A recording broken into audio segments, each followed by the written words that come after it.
पैसों के इन्वेस्ट करने की अहमियत के बारे में तो हम सभी जानते हैं और आजकल इन्वेस्ट करने के कई तरीके हैं। आप में से कई लोगों ने मुझसे पूछा है स्टॉक मार्केट के बारे में, तो इस वीडियो में मैं पर्टिकुलरली सिर्फ स्टॉक मार्केट के बारे में ही बात करूंगा। लेकिन स्टॉक मार्केट का नाम सुनकर बहुत से लोगों के दिमाग में कंफ्यूजन और डर पैदा हो जाता है कि ये स्टॉक क्या होता है, कैसे इन्वेस्ट करते हैं, पैसे डूब जाएंगे, बेकार है ये, बहुत रिस्क तो गाड़ी चलाने में भी है, पर अगर आप अच्छे से गाड़ी चलाना जानते हो तो एक्सीडेंट का खतरा कम हो जाता है। ठीक उसी तरह स्टॉक मार्केट में भी रिस्क है और आप इस रिस्क से कभी भी नहीं बच पाओगे। लेकिन अगर आपके पास सही नॉलेज है तो आप इस रिस्क को काफी हद तक कम कर सकते हो। इसके बाद बहुत से लोगों का मानना है कि स्टॉक मार्केट एक जुआ है। हाँ, अगर आपको इसके बारे में कुछ नहीं पता है और फिर भी आप उसमें इन्वेस्ट किए जा रहे हो तो ये आपके लिए एक जुआ ही है। आपको यहाँ समझना होगा कि रिस्क में और कैलकुलेटेड रिस्क में फर्क होता है। आपको स्टॉक मार्केट में कैलकुलेटेड रिस्क लेना होगा। कैलकुलेटेड रिस्क कैसे लेते हैं आइए देखते हैं। सबसे पहले आप ये डिसाइड करो कि आप कितना रिस्क ले सकते हो। अगर आप यंग हो और महीने में अच्छा पैसा बचा लेते हो तो आप स्टॉक मार्केट में ज्यादा रिस्क ले सकते हो।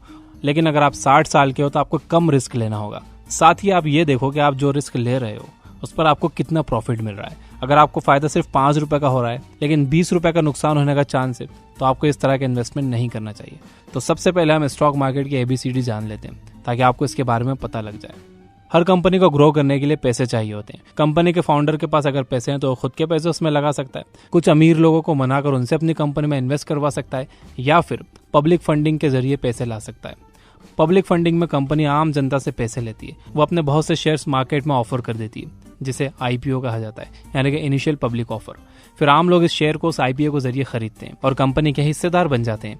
इस तरह से कंपनी को ग्रो करने के लिए पैसे मिल जाते हैं। एग्जाम्पल के लिए अगर एक कंपनी की कीमत 3 करोड़ है और उसने अपने 3 लाख शेयर्स निकाले तो उसके हर एक शेयर की कीमत होगी 100 रुपए। अब अगर आप उसके 20 शेयर्स खरीद लेते हो तो आप उस कंपनी में 2000 रुपए के मालिक बन जाते हो।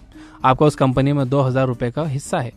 इसी हिस्से को शेयर कहते हैं और अब आप उस कंपनी के शेयर होल्डर बन चुके हो। इसके बाद अगर वो कंपनी फ्यूचर में ग्रो करके 6 करोड़ की हो जाती है तो उसके एक शेयर की कीमत 100 रुपए से बढ़कर 200 रुपए हो जाएगी। आपके इन्वेस्ट किए गए 2000 रुपए 4000 बन जाएंगे। वैसे ही अगर कंपनी लॉस में जाकर 1 करोड़ की हो जाती है तो उसका एक शेयर 33 रुपए का हो जाएगा। आप जब चाहे अपने शेयर्स को बेचकर अपने पैसे को वापस पा सकते हैं। अगर आपको लग रहा है कि कंपनी डूब रही है या फ्यूचर में वो आपको प्रॉफिट कमा कर नहीं दे सकती तो आप उस कंपनी के शेयर्स को स्टॉक मार्केट में बेच सकते हो और उससे अपने पैसे वापस पा सकते हो। कंपनी को जो प्रॉफिट होता है तो वो कभी कभी उसे अपने शेयर होल्डर्स में बांट देती है। या तो वो अपने शेयर होल्डर्स को पैसे दे सकती है या फिर उसे और शेयर्स दे सकती है। इसे डिविडेंड कहा जाता है। कंपनी के शेयर्स के दाम तब बढ़ जाते हैं जब इसे बहुत से लोग खरीदना चाहते हैं। मार्केट का एक यूनिवर्सल लॉ है, if demand goes up price goes up and vice versa. इसका मतलब है अगर एक कंपनी बहुत प्रॉफिट कमा रही है तो उसके स्टॉक्स बहुत से लोग खरीदना चाहेंगे। अगर उसके स्टॉक्स बहुत से लोग खरीदना चाहेंगे तो उसकी डिमांड बढ़ जाएगी और उसकी कीमत भी। ठीक इसी तरह अगर कंपनी नुकसान में जा रही है तो उसके स्टॉक्स कोई नहीं लेना चाहेगा। जिन लोगों ने उसे ले रखे हैं वो उसे बेचने लगेंगे और उसके प्राइस घट जाएंगे। देखिए, सिंपल रूल ये है कि आपको एक कंपनी में तब इन्वेस्ट करना चाहिए जब उसके स्टॉक की कीमत कम हो। इसके बाद जब उसकी कीमत बढ़ेगी तो या तो आप उसे बेच दीजिए और तुरंत पैसे वापस ले लीजिए या फिर लॉन्ग टर्म के लिए इन्वेस्ट करने के इरादे से उसे वहीं पर छोड़ दीजिए। एक एग्जाम्पल बताता हूँ। 2004 में जिस भी आदमी ने गूगल में लॉन्ग टर्म के लिए अपना पैसा लगाया होगा उसे अब तक अरबों रुपए का प्रॉफिट डिविडेंड के रूप में मिला होगा। और अगर वो अपने शेयर्स नहीं बेचता है तो उसे जिंदगी भर गूगल से पैसे मिलते रहेंगे। लेकिन सारी कंपनीज गूगल और फेसबुक की तरह नहीं होती। बहुत सी फेल हो जाती हैं जिससे इन्वेस्टर्स को नुकसान हो जाता है। इसीलिए आपको स्टॉक मार्केट को बहुत डीप में समझने की जरूरत है। इंडिया में 2 स्टॉक मार्केट्स हैं जिनका नाम है बॉम्बे स्टॉक एक्सचेंज और national stock exchange. National stock exchange सबसे बड़ा स्टॉक मार्केट है। आप इन दोनों में से किसी में भी अपना पैसा लगा सकते हो। इसमें इन्वेस्ट करने के लिए आपको अपना एक डीमैट अकाउंट खोलना होगा।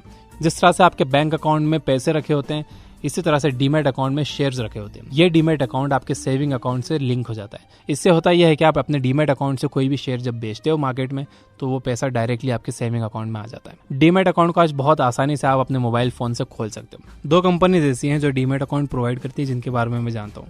फर्स्ट है जीरोधा जो 300 रुपए में डीमैट अकाउंट खोलते हैं। इसका लिंक डिस्क्रिप्शन में है। और सेकंड है अप स्टॉक्स जो लिमिटेड टाइम ऑफर में फ्री में डीमैट अकाउंट्स खोल रहे हैं। और अब स्टॉक्स कुछ सिलेक्टेड कस्टमर्स को 100 रुपीज के शेयर भी दे रहे हैं फ्री में। इसका लिंक डिस्क्रिप्शन में है। अगर आप एक स्टूडेंट हो, आपके पास पैसे नहीं है इन्वेस्ट करने के लिए तो भी आपको डीमैट अकाउंट तो खोलना ही चाहिए सीखने के लिए। स्टॉक मार्केट में रिस्क तो होता ही और इस रिस्क को कोई भी कभी भी खत्म नहीं कर सकता। अगर आप इसी तरह स्टॉक मार्केट में भी रिस्क कम किया जा सकता है अगर आप कुछ बातें मानिए। सबसे पहले एक्सपर्ट से कांटेक्ट बनाओ। आपके कांटेक्ट में जितने ज्यादा एक्सपर्ट्स होंगे स्टॉक मार्केट में आपके कामयाब होने के चांसेस उतने ज्यादा होंगे।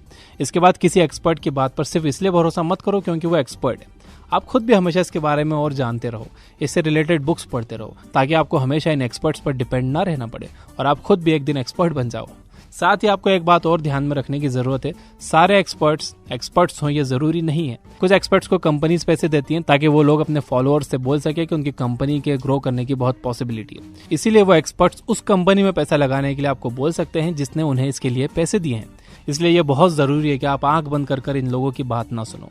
एक स्टॉक मार्केट एक्सपर्ट है जो टेलीग्राम चैनल चलाते हैं, जो बिगिनर्स को मार्केट के बारे में बताते हैं, उनकी हेल्प करते हैं।